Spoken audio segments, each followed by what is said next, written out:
नमस्कार सभी को। नमस्कार, मैं डॉक्टर कविता नोनिया स्वागत करती हूँ आप सभी का आज के वेरी इंपॉर्टेंट सेशन में, जहां पर मैं आप सभी को बताने वाली हूँ कि हिंदी की जो गद्य विधाएं हैं, जैसा कि आप सभी परिचित हैं कि भाई गद्य का जो विकास है वो पूर्व में भी गद्य जो है वो लिखा जाता था। अगर आप आदिकाल से चर्चा करेंगे तो आदिकाल से भी जो है वो गद्य का स्वरूप लिखा जाता था, लेकिन वो खड़ी बोली में नहीं लिखा जाता था, जिसमें आप राम प्रसाद निरंजनी जी की रचना देख लेंगे, भाषा योग वशिष्ठ के स्वरूप में, जिसे आपके शुक्ल जी ने मान्यता प्रदान की है गद्य के स्वरूप में। किंतु वहां पर खड़ी बोली के गद्य में वो स्वरूप हमें दिखाई नहीं देता।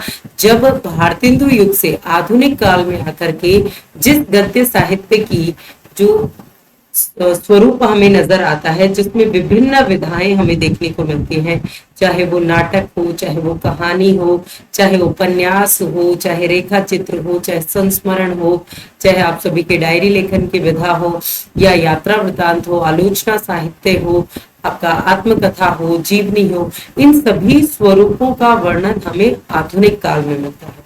मुख्य स्वरूप में अगर हम देखते हैं तो ये स्वरूप जो है वो हमें दिखाई देता है जब इन विधाओं की शुरुआत भारतेंदु युग से होती है। तो आज के इस सेशन के अंतर्गत जो है हम इन विभिन्न जो गद्य विधाएं हैं, इन गद्य विधाओं का ही स्वरूप वर्णन देखेंगे। ठीक है, इन्हीं के विकास के बारे में, इन्हीं के संपूर्ण विवरण के बारे में हम चर्चा करेंगे। तो एक बार सभी कमेंट सेक्शन में आंसर कर दीजिए कि आप सभी को वॉइस वीडियो पीपीटी फाइन है। और जो स्टूडेंट्स नए हैं हमारे इस चैनल पर, वो इस चैनल को सब्सक्राइब जरूर कर लीजिए, ताकि आपकी आगे आने वाली जो क्लासेस हैं वो आपकी कोई भी मिस ना हो। क्लासेस का टाइमिंग आप सभी को जैसा कि यहाँ पर दिखाई दे रहा है, मंडे टू फ्राइडे आपकी 7:30 PM क्लासेस होती हैं, और ऐप पे आपकी 9 बजे जो क्लास होती है। हमारे पेड सेशन को ज्वाइन करने के लिए या ऐप सेशन पर जाकर के फ्री सेशन को ज्वाइन करने के लिए आपको टेक्स्ट बुक की ऐप को डाउनलोड करना है और हमारे साथ जुड़ जाना है। तो सबसे पहले अगर हम चर्चा करें आज के इस सेशन के अंतर्गत, तो हमारे सामने सबसे इम्पोर्टेंटली जो गद्य की विधाएं हमें देखने को मिलती हैं, सबसे महत्वपूर्ण विधा के स्वरूप में आपको उपन्यास, कहानी, नाटक, एकांकी,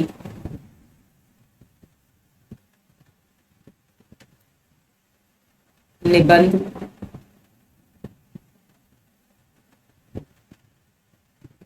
रेखा चित्र, संस्मरण,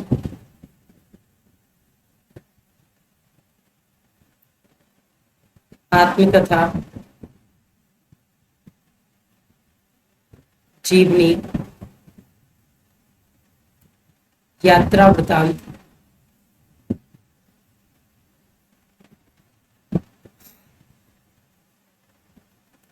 और डायरी,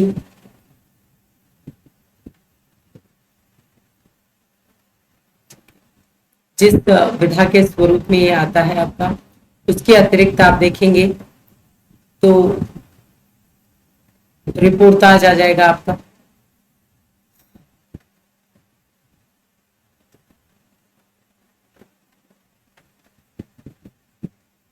साक्षात्कार,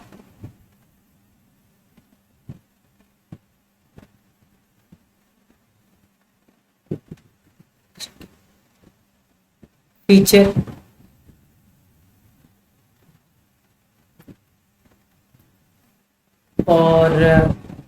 और गद्य विधा में आपको एक व्यंग्य। तो ये वो मुख्य मुख्य विधाएं हैं जो आप सभी के समक्ष आती है। उपन्यास, कहानी, नाटक, एकांकी, निबंध, रेखा चित्र, संस्मरण, आत्मकथा, जीवनी, यात्रा वृतांत, डायरी लेखन, रिपोर्टाज, साक्षात्कार, फीचर और व्यंग्य विधा।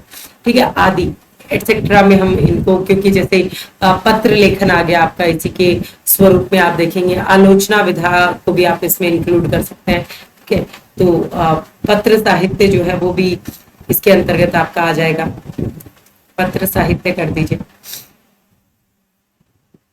और एक आपका आलोचना, ये और ऐड ऑन कर देते हैं, ठीक है, आदि आदि एटसेट्रा। तो गद्य के स्वरूप, ये वो मुख्य गद्य विधान है।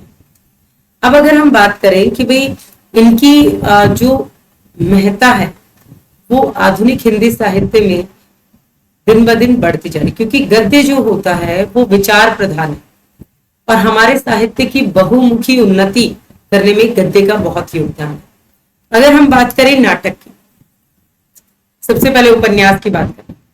उपन्यास जिसका अर्थ है उप अर्थात समीप, न्यास का अर्थ है था, तो जिसका शाब्दिक अर्थ निकलता है कि मनुष्य के निकट या पास रखी हुई वस्तु। लेकिन साहित्य के संदर्भ में जब हम इसको पढ़ते हैं तो साहित्य के संदर्भ में इसका अर्थ आता है कि ऐसी कहानी या कथा वस्तु जो मनुष्य के पास धरोहर के रूप में, क्योंकि प्रत्येक मनुष्य के जीवन में अपने जीवन के कुछ ऐसे क्षण पल होते हैं जो उसकी थाती होती है। तो अंग्रेजी में इसे नॉवल शब्द जो है वो उपन्यास के लिए आपका प्रयोग किया जाता है। गुजराती में उपन्यास को नवल कथा कहा जाता है, मराठी में इसे कादम्बरी कहा जाता है, बंगला और हिंदी में इस विधा को उपन्यास की संज्ञा दी जाती है, जो अंग्रेजी के नॉवल के संदर्भ में आता है, जिसमें इसके विकास को अगर आप देखेंगे तो उपन्यास विधा में आपका प्रेमचंद जी के महत्वपूर्ण केंद्र बिंदु मान करके प्रेमचंद पूर्व उपन्यास, प्रेमचंद युगीन उपन्यास, प्रेमचंदोत्तर उपन्यास का स्वरूप आता है। प्रेमचंदोत्तर उपन्यास में आपको सामाजिक उपन्यास भी मिलेंगे, यथार्थवादी उपन्यास भी मिलेंगे, विभाजन परक उपन्यास भी मिलेंगे, मनोवैज्ञानिक उपन्यास भी मिलेंगे, आंचलिक उपन्यास भी आपको मिलेंगे, जिसमें महत्वपूर्ण जो रचनाकार है वो आपके यूनिट 6 के अंतर्गत लगे हुए। दूसरी विधा हम लेते हैं गद्य विधा के स्वरूप में, जो आप सभी के संदर्भ में आपको दिखाई देती है, कहानी। अब कहानी और उपन्यास दोनों जो है वो क्या है, कथा के स्वरूप में हमारे सामने।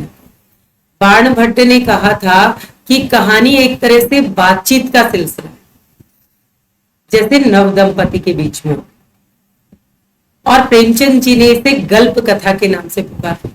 जैनेन्द्र ने कहा कि कहानी जो है वो मानव मन की भूख होती है। तो माखनलाल चतुर्वेदी जी कहते हैं कि कहानी विश्व का स्वाभाविक साहित्य है।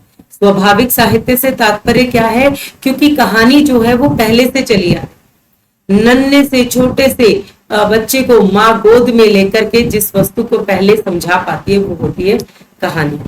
तो कहानी का स्वरूप कोई नहीं, लेकिन साहित्य के स्वरूप में जिन कथा तत्वों को शामिल करके कहानी लिखी जाती है, इसमें भी हम प्रेमचंद जी को ही केंद्र बिंदु लेते हैं, और इसमें सरस्वती पत्रिका का महत्वपूर्ण पदार्पण जो है वो कहानी के क्षेत्र में होता है। चाहे हम इंदुमती की बात करें, चाहे रानी केतकी की कहानी की बात करें, जिसे उदयभान चरित के नाम से जानते हैं, जो प्रारंभिक कहानियों में आती है।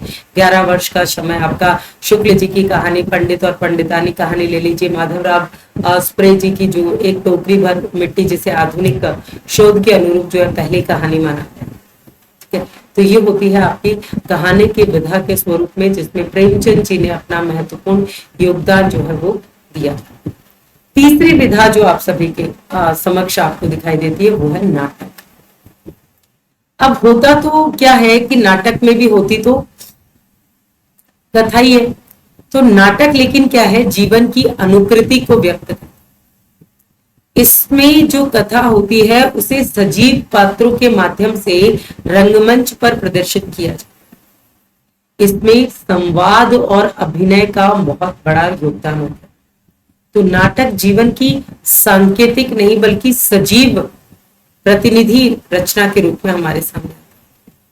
नाटक ऐसे जीवन व्यापार को, हमारे ऐसी व्यवस्था को हमारे सामने प्रस्तुत करता है कि जिससे दर्शक पाठक पर सबसे ज्यादा प्रभाव पड़ता है। तो नाटक अत्यंत प्राचीन विधा है, जैसे कि हमें भरत मुनि का नाट्य शास्त्र जो है वो दिखाई देता है। उस स्वरूप में भरत मुनि ने जो ये विधा थी, नाट्य शास्त्र लिखा था दूसरी तीसरी शताब्दी के स्वरूप में, और उसमें सारे की भाई नायक कैसा होना चाहिए, वेशभूषा कैसी होनी चाहिए, उन सभी स्वरूपों का वर्णन उसके अंतर्गत किया। अब बात करें अगले एकांकी। एकांकी वैसे तो क्या है, नाटक का ही आप इसे छोटा रूप कह सकते हैं, लेकिन इसमें एक ही अंक होता है। एकांकी का अर्थ क्या है? एक अंक वाला। उपेंद्र नाथ अश्क जी जो प्रमुख एकांकीकार हुए हैं, उन्होंने 3 महत्वपूर्ण विशेषताएं बताई है एकांक। एक तो कि आकार और समय की इसमें तुलना, भाई बड़ा नहीं होना चाहिए, ठीक है, जो टाइम है इसमें कम लगना चाहिए। अभिनयशीलता का गुण होना चाहिए और रंग संकेत, क्योंकि ये भी रंगमंच पर प्रदर्शित की जाती है। हजारी प्रसाद द्विवेदी जी ने एकांकी के लिए क्या कहा है कि कहानी की भांति ही नाटक में भी जैसे घटना प्रधान होती है, जैसे उपन्यास है, उपन्यास का छोटा स्वरूप कहानी, वैसे ही नाटक का छोटा रूप, नाटक की एक घटना का स्वरूप एकांकी में नजर आता है। एकांकी में कोई एक महत्वपूर्ण घटना, एक परिस्थिति, एक समस्या को आधार बनाया जाता है और उसी की समाप्ति उस अंक के चरम रूप में, मूर्त रूप में होती है। तो इसी स्वरूप में, जैसे नाटक में आप जयशंकर प्रसाद जी को और भारतेंदु जी को आधार बिंदु हम मानते हैं। भारतेंदु जी के पूर्व नाटक जैसे विश्वनाथ जी का आनंद रघुनंदन से लेकर के आप इस रूपरेखा को आगे बढ़ाते हैं, तो उसके बाद में आपके भारतेंदु जी ने अनुवादित और मौलिक दोनों तरह के नाटक लिखे। जयशंकर प्रसाद जी का जब पदार्पण हुआ तो उन्होंने ऐतिहासिक सांस्कृतिक नाटकों का स्वरूप लिखा और प्रसादोत्तर नाटकों में आपको सामाजिक यथार्थवादिता के स्वरूप में आपको अन्य नाटक जो है वो देखने को मिलते हैं। ऐसी ही एकांकी के स्वरूप में आप देखेंगे जो एक घूंट 1929 में जयशंकर प्रसाद जी की एकांकी आती है, बादल की मृत्यु आ जाती है आपके राम कुमार वर्मा जी के स्वरूप में। तो इस तरह के अनेक एकांकीकारों में उपेंद्र नाथ अश्क जी आ जाते हैं, भुवनेश्वर प्रसाद मिश्र जी आ जाते हैं। इन एकांकीकारों ने एकांकी विधा को बहुत ही आगे बढ़ाया। ठीक है, आगे बढ़े। अगला जो स्वरूप है वो है निबंध। अब निबंध जो है वो विधा है जो गद्य की विधाओं में सबसे पहले जनता के सामने। निबंध, नी अर्थात भली प्रकार से, बंध अर्थात बंधा हुआ। तो निबंध के लिए लेख, संदर्भ, रचना, प्रस्ताव, आर्टिकल, कंपोजिशन, एस्से, आलेख, निलेख, बहुत सारे शब्द जो है आपको पर्यायवाची रूप में मिलेंगे। तो हिंदी की जो निबंध है ये संस्कृत परंपरा से बंधा हुआ नहीं, ये पाश्चात्य प्रेरणा, पाश्चात्य की एस्से की जो प्रेरणा है उससे हमारे संपर्क में है। अब निबंध जो है वो लेखक के व्यक्तित्व को प्रकाशित करने वाली ललित गद्य रचना। इसमें विचार प्रधान निबंध भी है, इसमें भाव प्रधान निबंध भी है, इसमें ललित निबंध भी है, जो निबंधों का स्वरूप, सामाजिक निबंध वगैरह स्वरूप देखेंगे। निबंध का जो स्वरूप है कि पहल जो है ये पत्रिकाओं में लेख के रूप में प्रकाशित होते हैं और फिर धीरे धीरे, क्योंकि जैसे अगर हम कहें कि भाई गद्य को कवियों की कसौटी माना है रामचंद्र शुक्ल जी ने, तो उस गद्य में भी निबंध को जो है वो गद्य की कसौटी शुक्ल जी ने स्वीकार किया। तो ये स्वरूप आपको निबंध के स्वरूप में देखने को मिलेगा। आगे बढ़ते हैं तो अगली जो आपकी विधा है वो है रेखा चित्र। रेखा चित्र की अगर हम बात करें तो रेखा चित्र का जो स्वरूप आपको देखने को मिलेगा, मोस्ट इंपॉर्टेंटली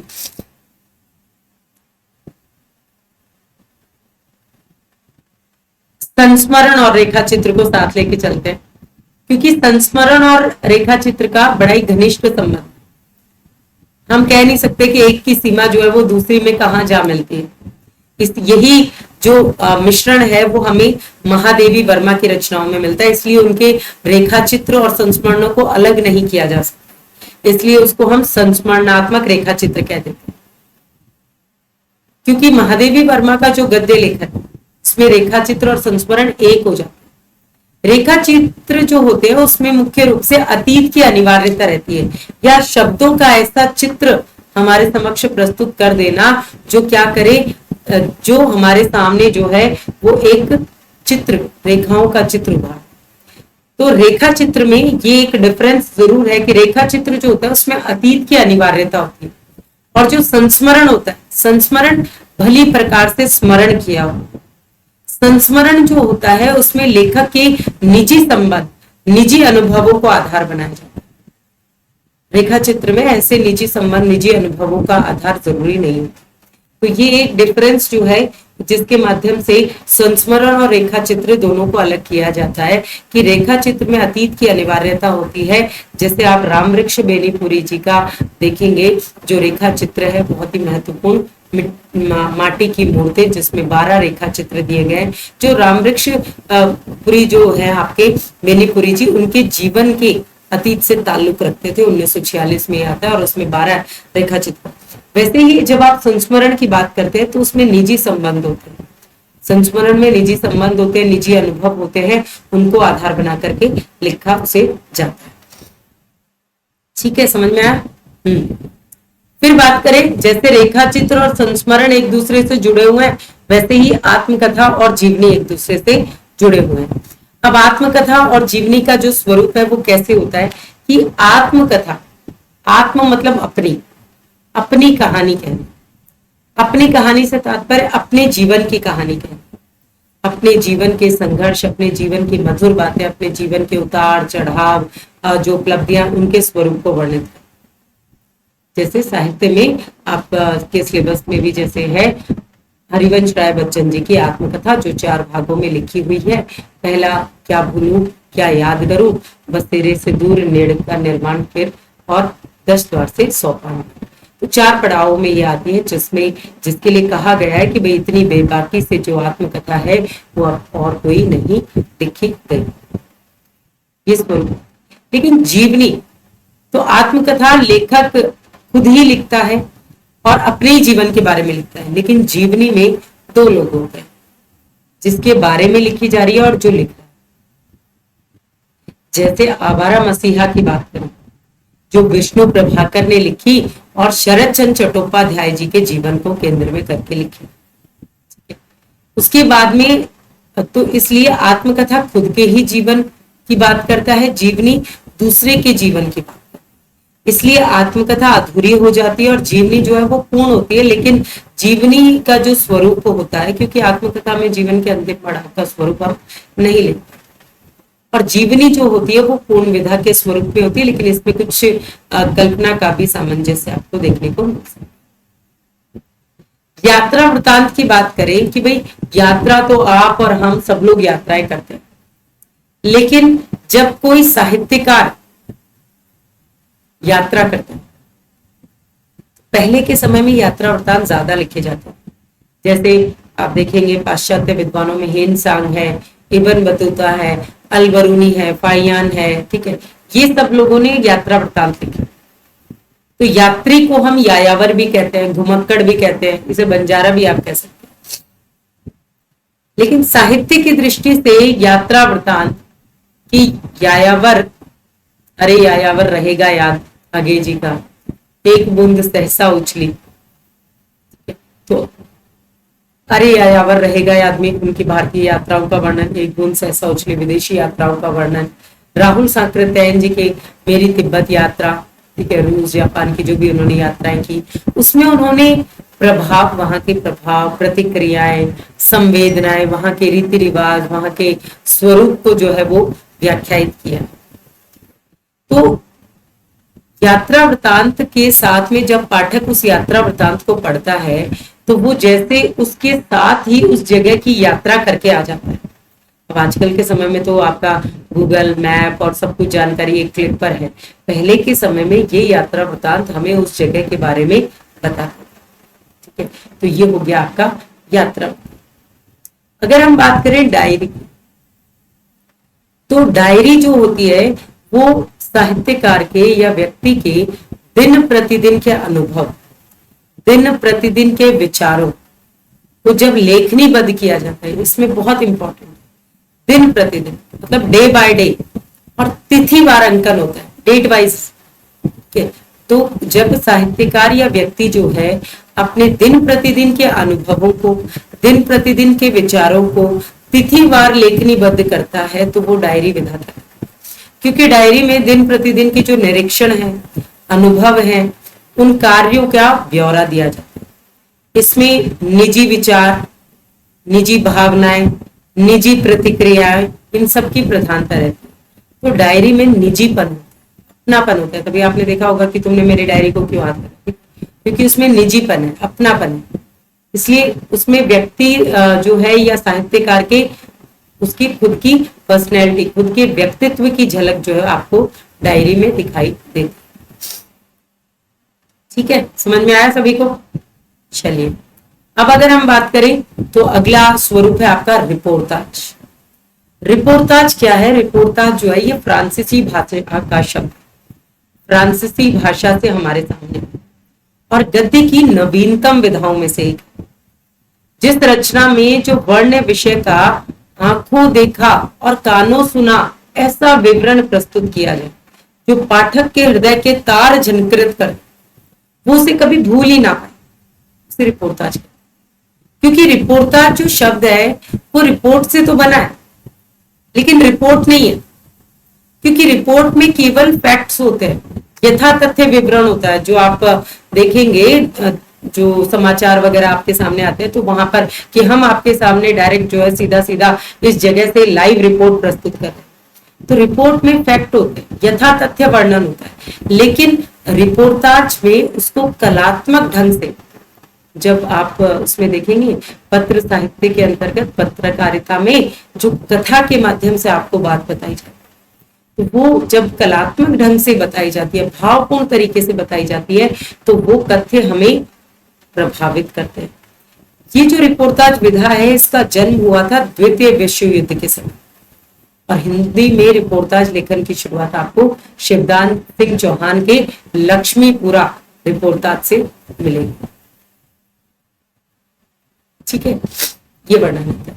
अब अगर हम बात करें साक्षात्कार की, साक्षात्कार का जो स्वरूप आपका आता है, साक्षात्कार एक प्रतिस्थापित विधा है, जिसे आप इंटरव्यू कह सकते हैं, जिसे आप भेंट वार्ता कह सकते हैं, जिसे आप अंतरंग वार्ता कह सकते हैं, जिसे आप परिचर्चा भी कह सकते हैं। इसके लिए अलग अलग शब्द प्रयोग में लिए जाते हैं। इंटरव्यू में जो है आपका, जिसका रूपांतरण होकर के साक्षात्कार आता है, इसमें कोई जो निश्चित प्रश्न माला के आधार पर पाठकों तक जानकारी पहुंचाई जाए कि भाई ये साक्षात्कार है, साक्षात्कार में ये प्रश्न जो है वो निम्न रूप से आपके प्रस्तुत होते,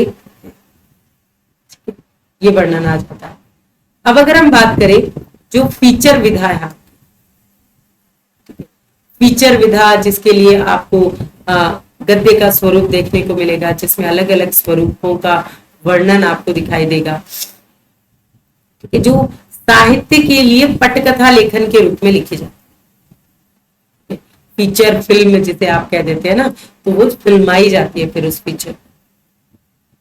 अगला इंपॉर्टेंट पार्ट है आपका जो व्यंग्य विधा। व्यंग्य विधा जो होती है वो हिंदी में इस विधा को हम जो है सेटायर अंग्रेजी में कहा जाता है। मानव चरित्र की जो दुर्बलताएं होती है, किसी भी इंसान को उसकी कमजोरी से अवगत कराओ तो उसे सच कड़वा लगता है। तो मनुष्य के मानव चरित्र की जो दुर्बलताएं होती है उन पर प्रहार करना, समाज के खोखलेपन का पर्दाफाश करना, भ्रष्टाचार, इन सब चीजों को दिखाना व्यंग्य का मुख्य उद्देश्य होता है। तो व्यंग्य एक ऐसा आईना होता है जो दूसरों को देखते हुए लेखक अपने मुख का प्रतिबिंब उसे बनता हुआ देखता है, एकांत में मुस्कुराता है। तो आज के जीवन की जो मानवीय संबंधों की जो जटिलता है, उसके कारण अनेक जो गद्य की छोटी मोटी जो विधाएं हैं उनमें उनका प्रचलन हो गया, क्योंकि गद्य जो है वो यथार्थवादी और आंतरिक जीवन की गहनता, जटिलता, सूक्ष्मता को व्यक्त करने में समर्थ हो चुका है। तो वैसे ही आपका पत्र साहित्य और आलोचना की जब हम बात करते हैं, तो जब लेखक किसी मित्र को, अपने परिचित को, अपने अल्प परिचित को औपचारिक अनौपचारिक स्वरूप में अपनी सामाजिक स्थिति को ध्यान में रख करके आदर, सम्मान या स्नेह के भाव को प्रकट करने के लिए, निजी तौर पर सूचना देने के लिए, या अपनी समस्या का समाधान पाने के लिए, या जिज्ञासा को अभिव्यक्त करने के लिए इस साहित्य का, पत्र साहित्य का प्रयोग किया जाता है। या पत्र साहित्य का जब वो सृजन करता है तो पत्र जो है वो निजी भी हो सकते हैं और सार्वजनिक भी हो सकते हैं। पत्रिकाओं को जो है वो प्रकाशनार्थ के लिए भेजा भी जाता है। ठीक है, तो साहित्य की दृष्टि से वो पत्र महत्वपूर्ण होते हैं जो प्रकाशन के लिए नहीं भेजे जाते, मात्र दो व्यक्तियों के बीच में जो वार्तालाप। ठीक है। और अगर हम बात करें आलोचना विधा की, तो आलोचना जो शब्द है अपने आप में लोचन से बना, मूल शब्द लोचन। लोचन का अर्थ है नेत्र, नेत्रों से हम काम लेते हैं देखने।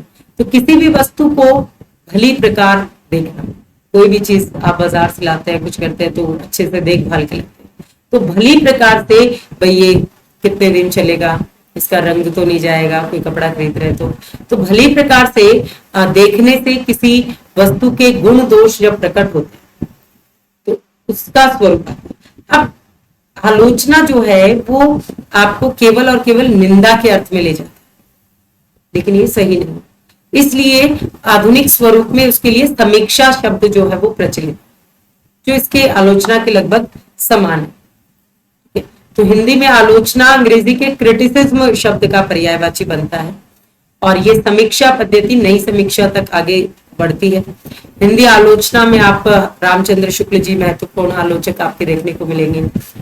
द्विवेदी जी, महावीर प्रसाद द्विवेदी जी हुए हैं, हजारी प्रसाद द्विवेदी है, बाबू श्याम सुंदर दास है, पद्म सिंह शर्मा है, लाला भगवान दीन है, और आपके बाबू गुलाब राय है, नंद तुलारे वाजपेयी हैं, डॉक्टर नगेंद्र है, डॉक्टर रामविलास शर्मा है।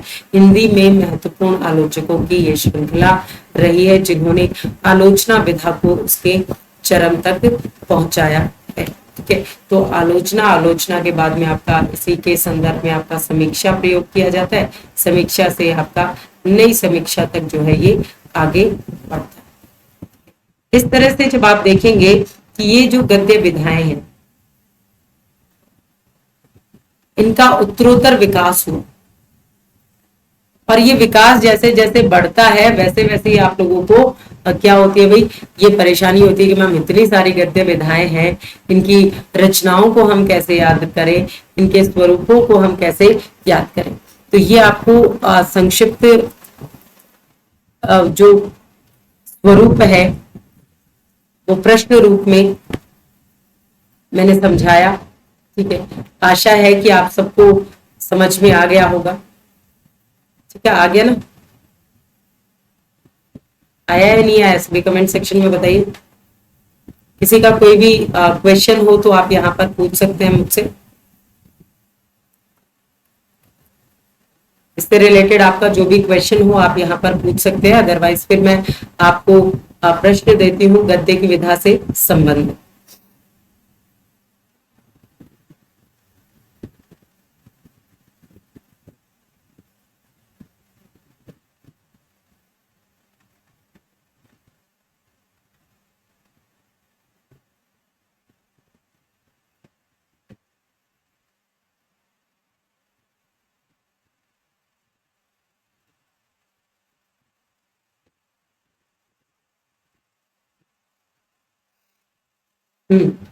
नथिंग।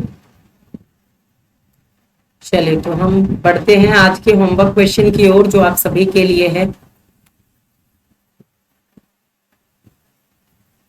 हाँ,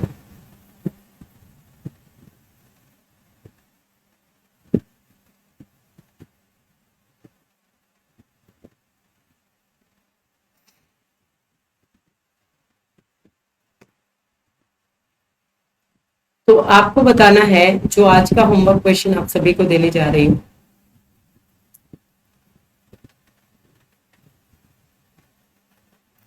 तो होमवर्क क्वेश्चन बड़े ही ध्यान से आप सभी को नोट डाउन कर लेना है।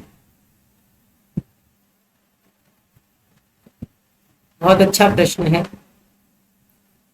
क्योंकि गद्य की हमने विधाएं पढ़ी हैं। तो एक साहित्यिक की डायरी, एक साहित्यिक की डायरी रचना है, आप सभी परिचित है कि एक साहित्यिक की डायरी जो है ये मुक्तिबोध जी की रचना है। एक साहित्यिक की डायरी मुक्तिबोध द्वारा लिखे गए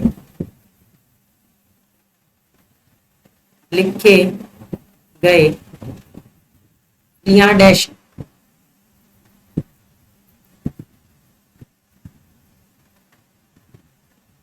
का संकलन है।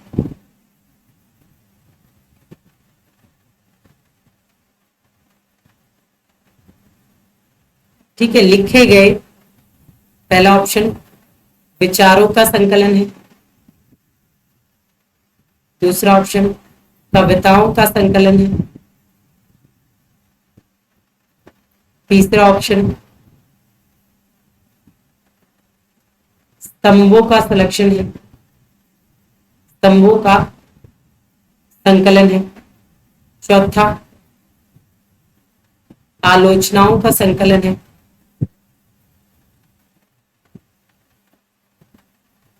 या पांचवा सभी का संकलन। साहित्यिक की डायरी मुक्ति बोध जी के द्वारा लिखे गए किस चीज का, मतलब लिखे गए जो पत्रिकाओं में जो भी उन्होंने संकलित किया है, तो उनमें से किस चीज का संकलन है, इसका आंसर आप सभी को आज के वीडियो समाप्ति के बाद में कमेंट सेक्शन के अंतर्गत करना है। और जो आपकी रेगुलर क्लासेस का टाइमिंग है, आप सभी को नोट डाउन कर लेना और बने रहना हमारे साथ इस मोस्ट इम्पोर्टेंट सेशन के अंतर्गत। बहुत बहुत धन्यवाद। मैं डॉक्टर कविता नुनिया आपको धन्यवाद देती हूँ। मुलाकात होगी आपसे नेक्स्ट सेशन में। Thank you.